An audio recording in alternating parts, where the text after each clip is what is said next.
is very good. I'm impressed by the depth of the discussion in Ireland and the understanding of complex economic financial sector issues, which is revealed by looking into the Irish press, looking into the discussion, but also when I come from the airport with a taxi driver, they are often very well informed, I must say, very well informed.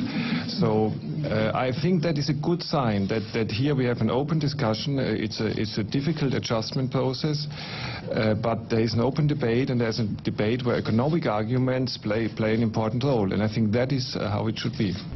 Klaus Masuch, did your taxi driver tell you how the Irish people are bewildered that we are required to pay unguaranteed bondholders billions of euros for debts that the Irish people have no relation to or no bearing with, primarily to bail out or to ensure the solvency of European banks? And if your taxi driver asked you that question, or if the taxi driver had asked you that question, what would have been your response? That's my first question. Well, can we take a couple together? Can you ask the second question? Well, my second question is a completely different issue, and I may have a follow-through if Mr.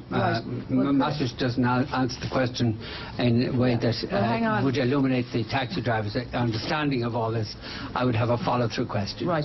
Can I ask you then to pass the mic, and we'll come back to you for the second question? Yeah, well, if you don't mind, that's a way of breaking up the exchange, and I would prefer if it went this way. We have a tradition in Irish journalism that we pursue issues, and that when somebody doesn't ask a question, we follow through on it, and I hope that tradition will be respected on this occasion. So could you answer the question?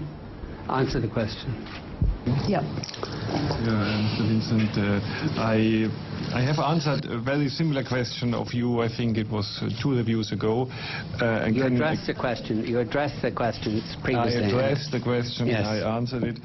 I would say I can understand that this is a difficult decision to be made by the government, and there's no doubt about it. But there are different aspects of the problem to be balanced against each other, and I can understand that the government came to the view that all in all, the costs for the Irish people, for the stability of the banking system, for the confidence in the banking system, of taking certain action in this respect, which you were mentioning, could likely have been much bigger than the benefits for the taxpayer, which of course would have been there. So the financial sector would have been affected, the confidence of the financial sector would have been negatively affected, and I can understand that there was a difficult decision, but that the decision was taken in this direction.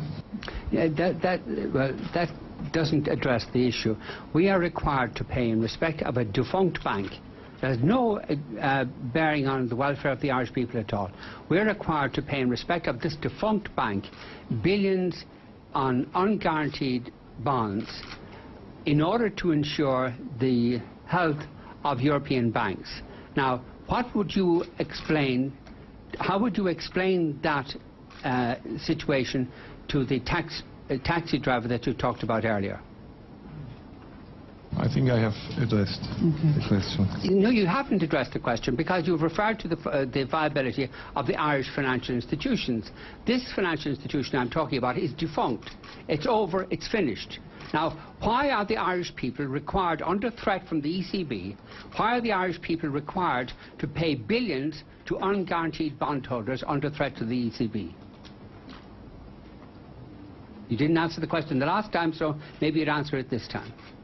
Well, I think he doesn't have anything to add to what he's already said. Sorry, this isn't good. This isn't good enough. Sorry, this isn't good enough. You people are intervening in this society, causing huge damage by requiring us to make payments not for the benefit of anybody in Ireland, but for the benefit of European financial institutions. Now, could you explain why the Irish people are inflicted with this burden?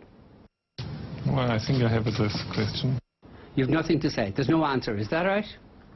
Is that it? No answer? I have given an answer. He's given an answer. You have given an answer that doesn't address the question. That's your view? That is my view, and I think it would be the view of the taxi driver and the view of our viewers tonight. Right. Can we please move on?